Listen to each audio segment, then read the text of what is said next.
Let's go!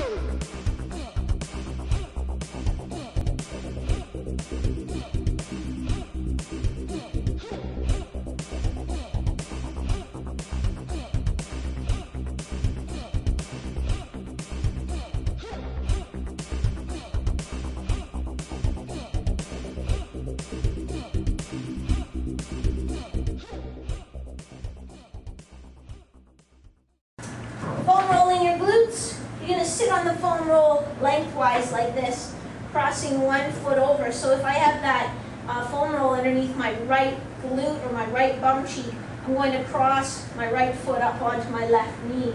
And I'm rolling along the line of the fibers.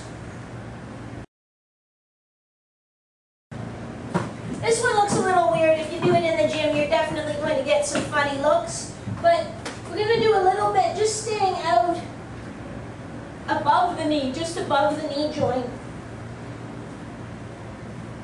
And then you can move in and get more along the length of the adductors, the groin muscles. The IT band, this one is often one of the most uncomfortable ones. So to start with, you'll definitely want to put this foot in front to take a little bit of the load off. But basically I'm going from just below my hip bone to just above my knee. So you can start like this, working to the front part of your IT band, through the middle, to the back side of your IT band. And once that gets feeling better, you can just go both legs up, like that.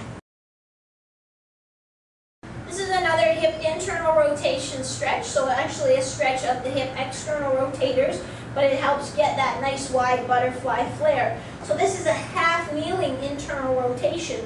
So when we do our hip flexors, this foot's usually right in line with my body.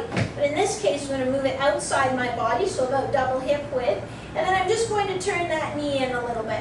So I'm trying to keep my shoulders and hips square, and I'm just bringing the knee in like that. Don't force this one, and you should just feel a little bit of a stretch. You shouldn't feel a pinching in the front of your hip. Feeling a pinching in the front of your hip, try to limit it, the stretch outside where the pinch turns on. So if I can get here without a pinch, but if I kind of force it to here, I start feeling a pinch, then just stop there. Hip internal rotation from half kneeling. A variation of your Spider-Man stretch. So I'm in my nice long position, but I'm going to leave just one hand down and then rotate up with the other hand. So I'm getting a nice stretch, sort of a spiral line stretch, starting from that hip through the obliques, right up through the anterior shoulder. This is a variation of your hamstring stretch with the yoga strap. And it's going to get a little bit more lateral hamstring, lateral hip, and IT band. So here's our regular hamstring stretch position, and we're just going to come across your body like that. And this foot will be kind of opposite or over your opposite hip. It's really important that you keep both your bum cheeks flat on the floor. Some people roll their hips right over and get way over here, but that's not really getting more stretch in the hip. So keep your hips flat, bring that foot across.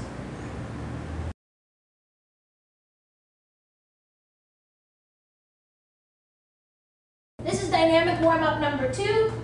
So we're going to do a little quadricep stretch with an overhead reach. And you really have to reach with that other arm so that you're getting a nice lengthening of that connective tissue right through your body, crossing on this oblique pattern, just like that. This one gives you a little hip flexor activation, so we're going to push down on our knee. Notice that my knee is above hip level and I'm not rounding my back, so I'll just give a little push down on my knee there, and then I'll give it a hug in, and then I'll come across. I'll give a little push, I'll give a little hug, but again, I keep my chest up. I don't bring my chest to my knee, I bring my knee to my chest. The active hamstring with the overhead reach. My goal is to keep my hips level. You're going to want to do a little pirouette or something. But you're going to keep your hips level. You're going to reach overhead, take a step. Reach overhead, and I'm really reaching through my fingertips, reaching through my leg, trying to make myself as long as possible. Now we're going to come into a little lunge step for our hip flexor, and then we're going to add an overhead reach. So again, we're tying in this whole chain of muscles, front of the thigh, front of the hip, abdominal obliques, and up into the shoulders. I'm not reaching back, I'm just reaching up.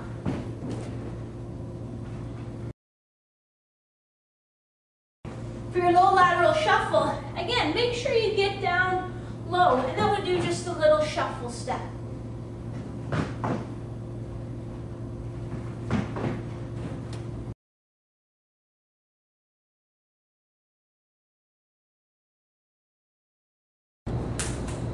This is your plyo and agility circuit number 2, and it starts off with squat jumps. Don't start with hand weights, but you can definitely use some little hand weights for this.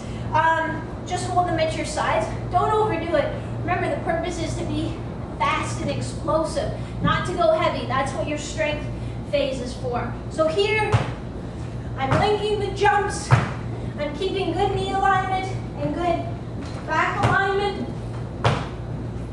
I'm not coming forward like this as I jump. Then we're going to add in a mobility exercise to give you a little bit of a rest. This is an active, isolated hip flexor stretch. So here, I'm up tall. I have my rear end tucked under a little bit. I glide my hips forward so I feel a stretch. Here, or down into my thigh a little bit. And now I'm going to reach to the ceiling and push this hip out to the side a little bit. And I'll just do it like this in little impulses. That's 3, 4, and you're going to do 10 on each side. This is your skate bound forward to back. When you come back, it's going to be a little bit more like a pivot. I'll show you what I mean. But to come out, we're just going to get some decent height, but nice lateral movement. Then we come back, we'll come here, here, we'll get a pivot here. So remember, when you're coming back, think about it as if you have skates on. So if I land here, well, I can't push from here if I have a skate on.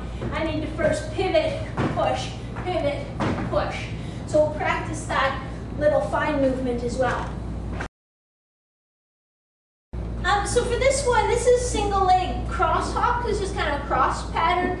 And I'm just using, these are just little, like, I think they're leftovers from when they put down indoor tracks or something, but it's just little rubber slats. You could tape out something on the floor, or even just like, hey, pull out your old tube socks. Lay them out there in a square. I'm sure we all have those in our closet somewhere. But give yourself a little frame of reference so that you know that you're doing the movement with precision. But really, you're just going to start in the middle. You're going to hop out, back, side, back.